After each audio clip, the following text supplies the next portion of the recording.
Hello friends, easy maths classes by Love sir के YouTube channel पर एक बार फिर से आप लोगों का बहुत बहुत स्वागत है। फ्रेंड्स, आज की क्लास में हम चर्चा करने वाले हैं रेशियो प्रोपोर्शन, अनुपात समानुपात पर। तो फ्रेंड्स, सबसे पहले हम जान लेते हैं आज का हमारा जो टॉपिक है वो क्या है। तो अनुपात समानुपात, अनुपात और समानुपात।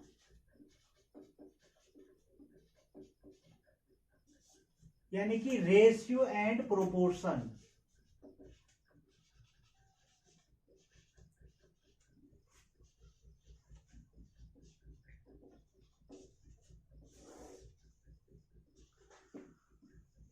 आज हम रेशियो और प्रोपोर्शन टॉपिक पे बात करने वाले हैं। तो सबसे पहले हम जानते हैं जो अनुपात क्या होता है, अनुपात किसे कहते हैं। तो सबसे पहले एक छोटी सी बात है, वो क्या है, अनुपात हमेशा सजातीय राशियों में निकलता है। अनुपात हमेशा सजातीय राशियों में निकलने का मतलब क्या, जो किलोग्राम का अनुपात किलोग्राम के साथ ही निकाल सकते हैं, किलोमीटर का अनुपात किलोमीटर से ही निकाल सकते हैं, मीटर का अनुपात मीटर से ही निकाल सकते हैं, पैसा का अनुपात पैसा से ही निकाल सकते हैं। तो ये चीजें होती है। तो अनुपात किसे कहते हैं, तो दो सजातीय राशियों के तुलना करने की विधि को अनुपात कहते हैं। दो सजातीय राशियों मतलब एक ही जाति का होना चाहिए, सेम यूनिट का होना चाहिए। किसका होना चाहिए, सेम यूनिट का होना चाहिए।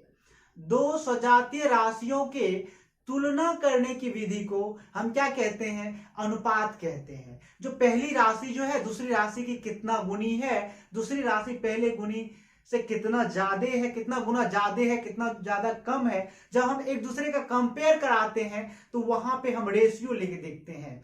ठीक है ना।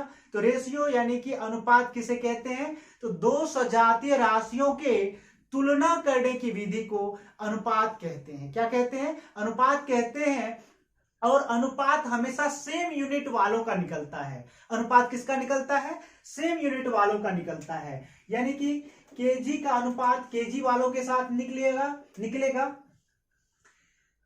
यानी कि केजी वालों का अनुपात केजी वालों के साथ निकलेगा, लंबाई का अनुपात लंबाई के साथ निकलेगा, चौड़ाई का अनुपात चौड़ाई के साथ निकलेगा, क्षेत्रफल का अनुपात क्षेत्रफल वालों के साथ निकलेगा। यानी कि मेरे कहने का सेंस ये है, जो यूनिट सेम होना चाहिए। यूनिट क्या होना चाहिए, सेम होना चाहिए। ठीक है। तो दो सजातीय राशियों के तुलना करने की विधि को अनुपात कहते हैं। चलिए आप लोग नोट कर लीजिए, अनुपात किसे कहते हैं।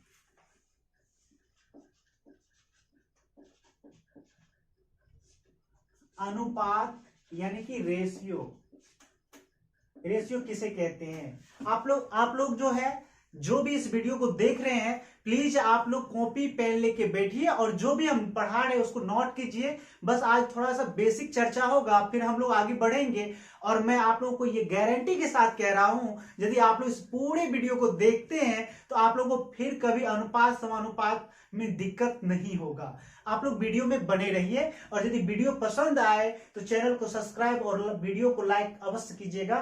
पहले वीडियो को देख लीजिए। अनुपात किसे कहते हैं, तो दो सजातीय राशियों के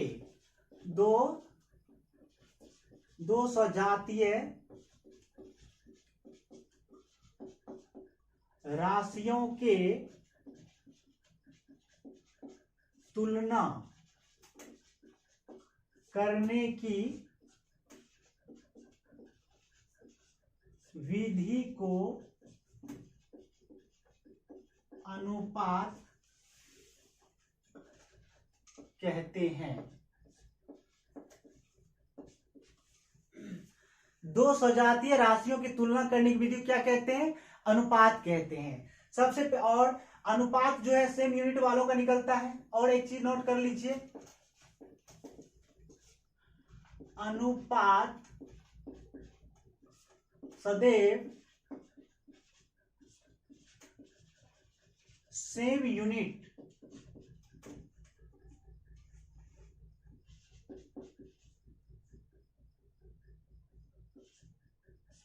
वाले का निकलता है।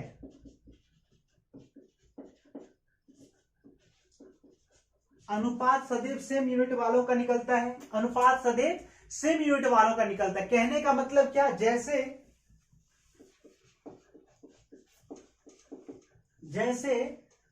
16 केजी है तो इसका अनुपात 16 केजी वालों के साथ निकलेगा।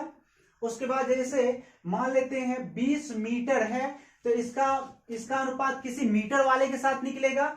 यदि 5 रुपया है तो इसका मतलब इसका अनुपात किसी रुपया वाले के साथ निकलेगा। यदि 10 पैसा है तो इसका मतलब ये हुआ जो इसका अनुपात पैसा वालों के साथ निकलेगा, यानी कि अनुपात सेम यूनिट वालों का निकलता है। ठीक है, चलिए हम लोग चलिए आगे बताते हैं क्या होता है। सबसे पहले नोट करते चलिए, जो अनुपात दो सजातीय राशियों के तुलना करने की विधि को अनुपात कहा जाता है। दो सजातीय राशियों की तुलना करने की विधि को क्या कहते हैं, अनुपात कहते हैं। और अनुपात सदैव सेम यूनिट वालों का निकलता है, अनुपात सदैव सेम यूनिट वालों का निकलता है। जैसे मान लेते हैं सबसे पहले अनुपात का जो साइन है, अनुपात का साइन सबसे पहले नोट कीजिए। अनुपात का जो साइन होता है ना, अनुपात का जो साइन होता है, अनुपात का जो चिन्ह होता है, ये जो आप लोग पहले वाले जो घड़ी देखते होंगे, घड़ी, ये एक घड़ी जैसे ये दो बिंदु, एक बिंदु ऊपर और एक बिंदु ठीक उसके नीचे, ये अनुपात का साइन है। ठीक है ना, जब ये बिंदु किसी दो संख्याओं के बीच में लग जाता है, मान लेते एक संख्या a है और दूसरा संख्या b है और इसके बीच में ये साइन आ गया तो इसको हम बोलेंगे a अनुपात b। इसको क्या बोलेंगे, a अनुपात b। ये अनुपात का साइन है। ये किसका साइन है, अनुपात का साइन है। आप लोग नोट करते चलिए, ये किसका साइन है, अनुपात का साइन है।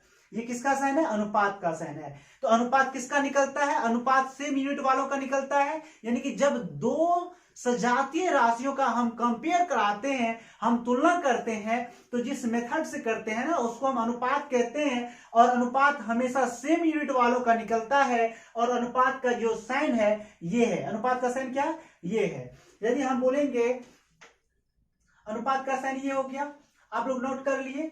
और अनुपात में हमेशा दो पद होता है, ये भी नोट कर लीजिएगा। जो हमें अनुपात में दो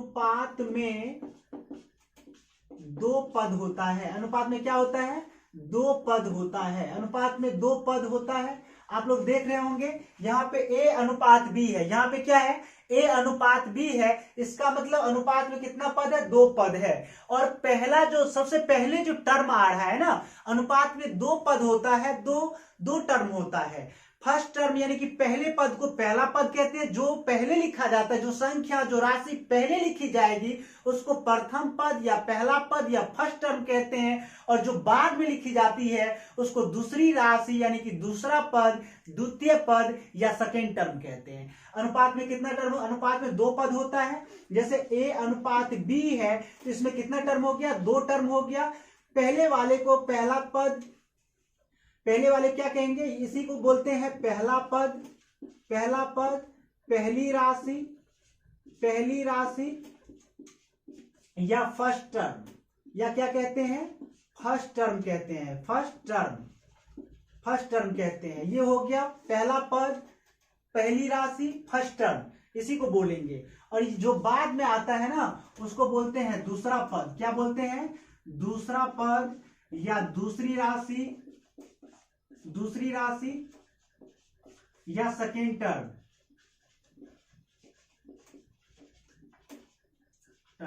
आप लोगों को यह समझ में आ गया होगा। अनुपात में कितना पद होता है, अनुपात में दो पद होता है। तो पहले पद को जो पहले लिखा जाता है, पहले पद को पहली राशि, पहला पद, प्रथम पद, फर्स्ट टर्म कहा जाता है।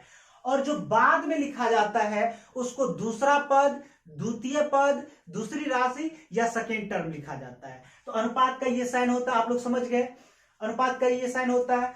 और हम a अनुपात b को, आप लोग ध्यान से देखेंगे, हम लोग a अनुपात b को a और इस अनुपात के बदले में बटे b लिख सकते हैं। a अनुपात b को a बटे b लिखा जाता है।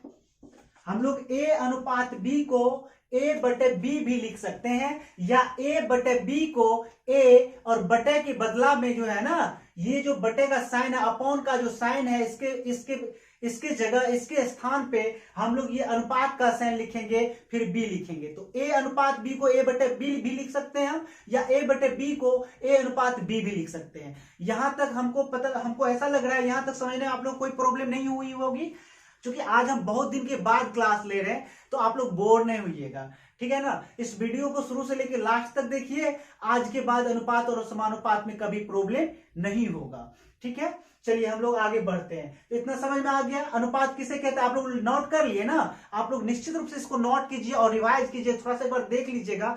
हमको तो लग रहा है वीडियो देखने के बाद फिर पढ़ने की जरूरत नहीं पड़ेगी अनुपात समानुपात को, लेकिन एक बार फिर नोट कर लीजिए, अच्छा रहेगा, नोट बनाते चलिए। तो एक बार हम फिर से बोल देते हैं, अनुपात किसको बोलते हैं, तो दो सजातीय राशियों के तुलना करने की विधि को अनुपात कहते हैं। अनुपात हमेशा सेम यूनिट वालों का निकलता है।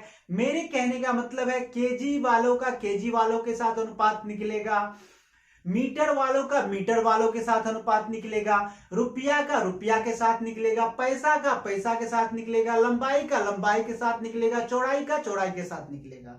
यानी कि अनुपात हमेशा सेम यूनिट वालों का निकलता है। अनुपात में दो पद होता है। अनुपात में कितना पद होता है, दो पद होता है। जो पहली राशि होती है, जो पहला जो नंबर लिखा होता है उसको फर्स्ट टर्म, पहली राशि, प्रथम पद, पहला पद कहते हैं, और जो बाद में लिखा रहता है उसको दूसरी राशि, दूसरा पद, सेकेंड टर्म कहते हैं। यहां तक समझ में आ गया। अनुपात का साइन भी समझ में आ गया होगा, अनुपात का साइन भी समझ में आ गया है। चलिए ठीक है, इसको तो मिटा देते हैं, ठीक है।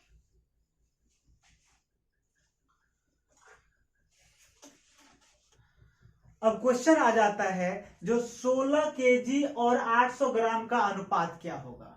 तो यहां पे हम लोग समझ लेते हैं, हम क्या बोले, अनुपात हमेशा सेम यूनिट वालों का निकलता है। अनुपात हमेशा किसका निकलता है, सेम यूनिट वालों का निकलता है। लेकिन यहां पे देखने वाली बात यह है, ये 16 केजी है और ये कितना है जी, 800 ग्राम है। क्या इसका अनुपात निकलेगा, नहीं निकलेगा। तो इसका अनुपात निकालने के लिए क्या करना पड़ेगा, इस ग्राम को या तो आप केजी में कन्वर्ट कर लीजिए, या नहीं तो ये इस केजी को आप ग्राम में कन्वर्ट कर लीजिए। किसी को तो करना ही पड़ेगा, क्योंकि सेम करेंगे फिर अनुपात निकलेगा, वैसे बढ़ा देंगे गलत हो जाएगा। तो क्या करेंगे, तो जो पहले लिखा जाता है वो फर्स्ट टर्म होता है। इतना हम नहीं बताएंगे, ये बेसिक वीडियो है, पहला वीडियो, इसीलिए इतना बता रहे हैं, ठीक है। ये मत सोचिए एक ही चीज में अटके हुए, ऐसा बात नहीं है। बहुत फास्टली क्वेश्चन को सॉल्व करेंगे, क्योंकि ये पहला वीडियो है, तो हम सोचिए थोड़ा सा अच्छा समझाते हुए चले, ठीक है। तो ये 16 केजी है, तो ये पहले आया है ना, ये पहले लिखा हुआ है, ये हो गया आपका फर्स्ट टर्म, यानी कि पहला पद।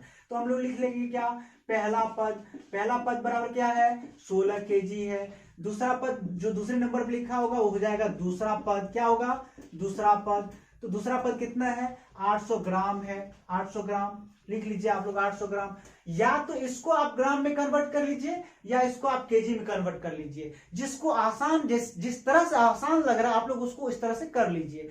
तो हम क्या करेंगे, यहाँ पे ग्राम है, इसको हम ग्राम में कन्वर्ट कर लेते हैं। तो 1 केजी बराबर 1000 ग्राम होता है। 1 केजी बराबर कितना ग्राम, 1000 ग्राम होता है। तो हम क्या करेंगे, 16 केजी को जब हम ग्राम में चेंज करेंगे तो 1000 ग्राम से हमको इसको गुना करना पड़ेगा। तो ये कितना हो जाएगा, 16 को 1 से गुना करेंगे 16, ये 000 है, तो 000 हम उतार देंगे, ये हो गया 16000 ग्राम।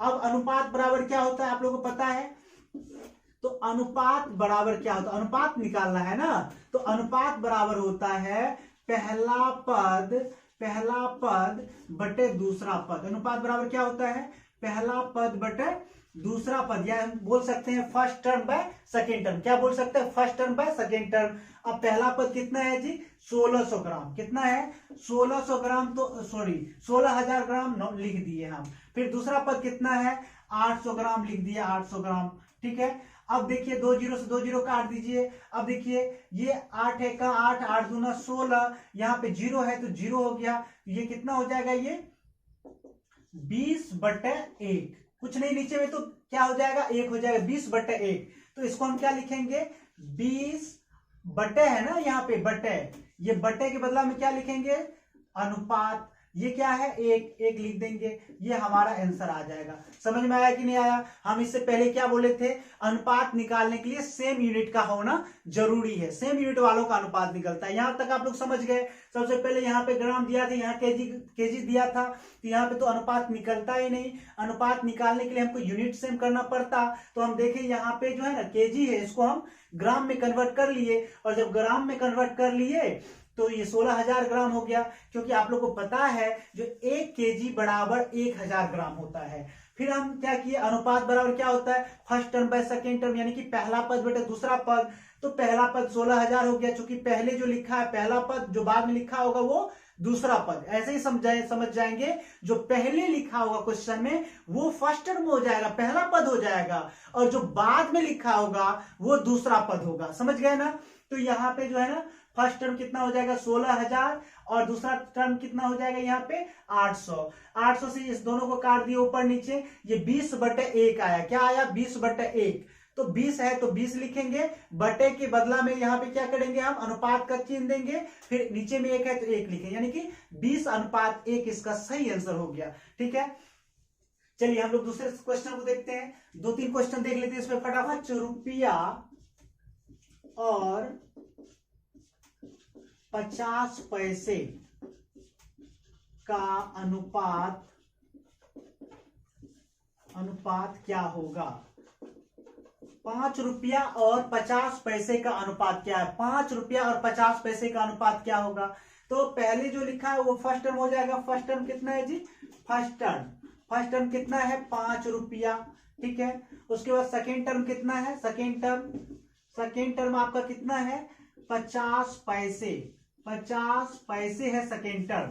तो देखिए यहाँ पे रुपया और यहाँ पे पैसा, मामला तो गड़बड़ हो गया, अनुपात तो निकलेगा नहीं। अनुपात किसका निकलता है, तो सेम यूनिट वालों का निकलता है। आप लोग को पता है, तो आप लोग बहुत अच्छे हैं, आप लोग को बहुत समझदार हैं आप लोग। तो अनुपात हमेशा सेम यूनिट वालों का निकलता है। यहाँ पैसा, यहाँ रुपया, आप लोग को जो अच्छा लगता है, जिस तरह आप लोग इजी वे में कर सकते हैं आप लोग कर लीजिए। या तो पैसा को रुपया में चेंज कर लीजिए, या नहीं तो रुपया को पैसा में चेंज कर लीजिए। तो हम यहाँ पे देखते हैं जो रुपया को ही पैसा में चेंज करने में, जो है ना रुपया को पैसा में कन्वर्ट करने में आसानी होता है, क्योंकि हम लोग जानते हैं जो 1 रुपया बराबर 100 पैसा होता है। 1 रुपीज इक्वल टू 100 पैसे। ठीक है, तो यहाँ पे क्या हो जाएगा, ये 5 रुपया बराबर क्या हो जाएगा 500 पैसे।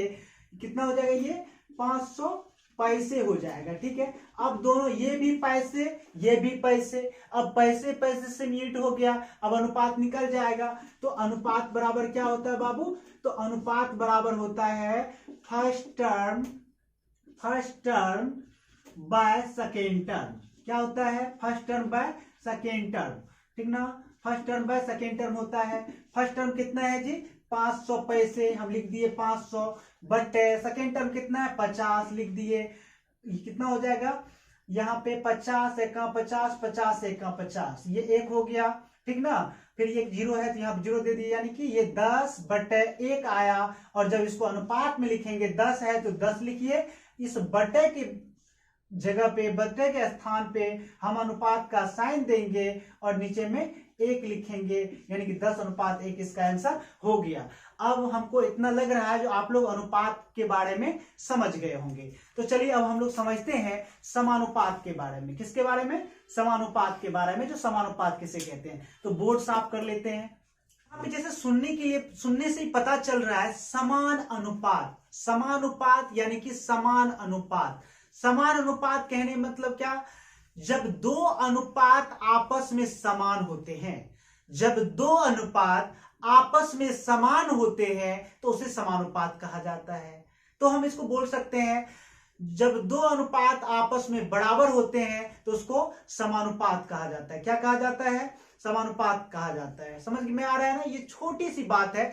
समान अनुपात, ये सुनने से ही पता चल रहा है, जब 2 अनुपात आपस में बराबर होते हैं, जब 2 अनुपात आपस में समान होते हैं तो उसको समानुपात कहा जाता है। तो यहाँ पे एक बात और चीज ये जानने वाली बात है, जब 2 अनुपात की बात कर रहे हैं, जब 2 अनुपात की बात कर रहे हैं, टोटल कितना टर्म होगा, 2 अनुपात आ रहा है। तो हम लोग जानते क्या है, जो 1 अनुपात में 2 टर्म होता है, एक अनुपात में कितना टर्म होता है? 2 टर्म होता है, first term second term, first term second term. तो जब एक अनुपात में 2 टर्म होता है, 2 पद होता है, तो 2 अनुपात में कितना टर्म होगा? 4 टर्म होगा। कितना टर्म होगा? 4 टर्म होगा। समझ में आ गया ना? तो चलिए आगे बढ़ते हैं। अनुपात, समानुपात किसे कहते हैं? जब 2 अनुपात आपस में समान होते हैं, जब 2 अनुपात आपस में समान होते हैं, यानी कि बराबर होते, इक्वल, समान, इक्वल होते हैं, इक्वल होते हैं, तो उसे समानुपात कहा जाता है। समानुपात कहा जाता है। जब 2 अनुपात आपस में बराबर होते हैं तो उसे समानुपात कहा जाता है। 2 अनुपात आपस में बराबर होने का मतलब क्या? मान लेते हैं एक अनुपात A है और दूसरा अनुपात B है, सॉरी, एक अनुपात A अनुपात B है और दूसरा अनुपात क्या है? C अनुपात D है।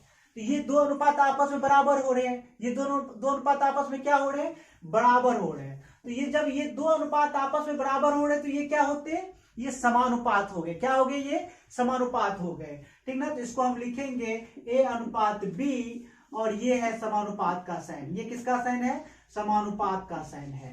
ये किसका साइन है? समानुपात का साइन है, समानुपात का। देखिए हम लोग ये कर दिए समानुपात, ये समानुपात का साइन आप लोग लिख लेंगे, ये समानुपात का साइन है। जब 2 अनुपात आपस में बराबर होते हैं तो उसे समानुपात कहा जाता है। जैसे 2 अनुपात, मान लो एक अनुपात A अनुपात B है और दूसरा अनुपात C अनुपात D है, और ये जब बराबर हो जाएगा तो ये समानुपात हो जाएगा, और हम इसको इस तरह से लिखेंगे A अनुपात B समानुपात C अनुपात D। ये समानुपात का साइन है। ये किसका साइन है? समानुपात का साइन है, ठीक है। तो अब नोट करिए, समानुपात में 4 पद होते हैं। नोट करते चलिए, समानुपात में 4 पद होते हैं।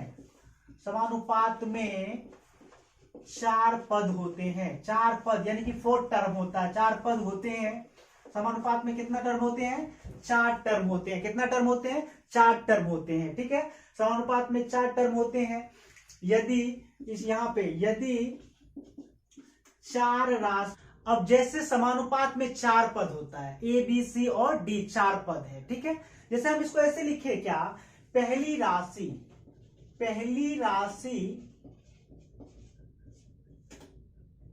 बटे दूसरी राशि बराबर तीसरी राशि बटे चौथी राशि। हम इसी को लिख रहे हैं। जैसे कि मान लेते A बटे B बराबर C बटे D, ये तो समानुपात है ना, ये क्या है? समानुपात है। क्योंकि समानुपात के साइन की जगह पे हम जो है ना बराबर का साइन लिख दिए। समानुपात यानी कि जब 2 अनुपात आपस में बराबर होते हैं तो उसको समानुपात कहा जाता है, और समानुपात का तो साइन आप लोग को पता ही है। तो उसको हम क्या लिख सकते हैं? जैसे कि A अनुपात B समानुपात C अनुपात D, तो इसी को हम A बटे B बराबर, समानुपात का मतलब बराबर, C अनुपात D यानी कि C बटे D। तो ये हो गया क्या? पहला पद, दूसरा पद, तीसरा पद, चौथा पद। तो इसी को हम लोग ऐसे लिख दिए, पहली राशि बटे दूसरी राशि बराबर तीसरी राशि बटे चौथी राशि। यहां तक समझने में आप लोग कोई दिक्कत नहीं हुआ होगा। तो अब देखिए क्या हो जाएगा, इसको जब आप लोग क्रॉस मल्टीप्लीकेशन कराते हैं तो क्या होता है? तो पहली राशि गुना दूसरी राशि, पहली राशि गुना दूसरी राशि, पहली राशि गुना दूसरी राशि बराबर तीसरी राशि, सॉरी, पहली राशि गुना चौथी राशि हो रहा है ना, पहली राशि गुना चौथी राशि हो रहा है, सॉरी फ्रेंड्स, यहाँ पे पहली राशि गुना चौथी राशि होगा, चौथी राशि, पहली राशि गुना चौथी राशि बराबर तीसरी राशि, दूसरी राशि गुना तीसरी राशि, दूसरी राशि गुना तीसरी राशि, ये हो गया। इसी को जब हम क्रॉस मल्टीप्लीकेशन किए, इसी को जब हम क्रॉस मल्टीप्लीकेशन किए तो हमको मिल गया क्या, पहली राशि गुना दूसरी, पहली राशि गुना चौथी राशि बराबर दूसरी राशि गुना तीसरी राशि, ये हम लोग को मिल गया। अब इसमें क्या है, अब इसको हम लोग कैसे कर सकते हैं, देखिए यदि हमको पहली राशि निकालना हो तो हम क्या करेंगे, पहली राशि यदि हमको निकालना है तो क्या करेंगे, पहली राशि बराबर क्या करेंगे, ये तो जैसे है वैसे उतर जाएगा नीचे, दूसरी राशि गुना तीसरी राशि, दूसरी राशि गुना तीसरी राशि, ये जैसे है वैसे उतर जाएगा नीचे, बट और यहां पे जो चौथी राशि है ना, ये चौथी राशि नीचे हो जाएगा, ये चौथी राशि कहां हो जाएगा, नीचे हो जाएगा। ठीक है, अब देखिए यदि हमको चौथी राशि निकालना हो, यदि हमको चौथी राशि निकालना हो तो चौथी राशि बराबर क्या हो जाएगा, चौथी राशि बराबर क्या होगा जी, चौथी राशि बराबर जैसे है दूसरी राशि गुना तीसरी राशि बटे पहली राशि, ये पहली राशि लिखे हैं। इतना यदि समझ में नहीं आ रहा है, इतना बहुत हिंदी में बहुत लॉन्ग हो रहा है, मान लीजिए 4 राशि है जैसे कि A, B, C और D, ये समानुपाती राशि, ये समानुपाती हो तो इसको कैसे लिखेंगे, तो A अनुपात B, ठीक ना, समानुपाती है तो समानुपात का साइन देंगे, C अनुपात D लिखेंगे, ऐसे लिख देंगे। उसके बाद इसको क्या लिखेंगे, A अनुपात है तो बट्टे, B है तो B, समानुपात है तो बराबर, C है तो C, अनुपात है तो बट्टे, D है तो D। अब इसको क्रॉस मल्टीप्लीकेशन करा लीजिए तो क्या AD बराबर BC, यदि A निकालना हो तो BC बटे D नहीं हो जाएगा क्या, समझ में नहीं आ रहा है, समझ रहे हैं आप लोग। यहां पे देखिए क्रॉस मल्टीप्लीकेशन किए, A को D से गुना किए AD, और यहाँ पे B को C से गुना किए तो BC। अब देखिए क्या हो गया, BC हो गए दोनों बराबर। यदि हमको A का वैल्यू निकालना है, A बराबर लिखेंगे तो BC जैसे वैसे आ जाएगा, और ये D यहाँ पे है तो D नीचे में आ जाएगा। फिर हमको यदि D का वैल्यू निकालना हो तो BC जैसे वैसे हो जाएगा, और ये A जो है ना इसके नीचे में A आ जाएगा। ठीक उसी प्रकार यदि हमको C का वैल्यू निकालना है तो AD बटे B हो जाएगा। यदि C का वैल्यू निकालना है तो क्या हो जाएगा, C का वैल्यू निकालना है तो AD बटे B हो जाएगा। C का यदि हमको वैल्यू निकालना है C का तो AD, और ये जो B यहाँ पे है ना इसके नीचे B आ जाएगा, नहीं आएगा क्या, समझ में नहीं आ रहा है, चलिए फिर से लिख के बता देते। चलिए देखिए, यदि AD बराबर BC है, यदि AD बराबर BC है तो क्या हम BC बराबर AD नहीं लिख सकते क्या, यदि AD बराबर BC है तो क्या हम BC बराबर AD नहीं लिख सकते हैं, लिख सकते हैं कि नहीं लिख सकते हैं, समझ में आ गई बात। चलिए अब देखिए, यदि हमको B का वैल्यू निकालना है तो AD जैसे वैसे AD लिखेंगे, और यहाँ पे C है तो यहाँ पे C लिखेंगे। यदि हमको C का वैल्यू निकालना है तो AD जैसे AD लिखेंगे, बटे यहाँ पे B लिखेंगे। आई समझ में कि नहीं आई। तो यहां से हम लोग को ये पता चल गया, यदि हमको 3 राशि मालूम हो, यदि समानुपात में 3 राशि, कोई भी 3 राशि मालूम हो तो हम लोग चौथी राशि निकाल सकते हैं। यहां से हम लोग क्या मालूम हो गया, समानुपात में यदि कोई भी 3 राशि मालूम हो तो हम लोग चौथी राशि निकाल सकते हैं। चलिए इस पे 1-2 सवाल प्रैक्टिस कर लेते हैं, इसको आप लोग नोट कर लीजिए। अब बताते कैसे इसको निकालना है, 1-2 सवाल प्रैक्टिस करवा देते हैं, ठीक है फ्रेंड्स, ठीक, नोट कीजिए इसको।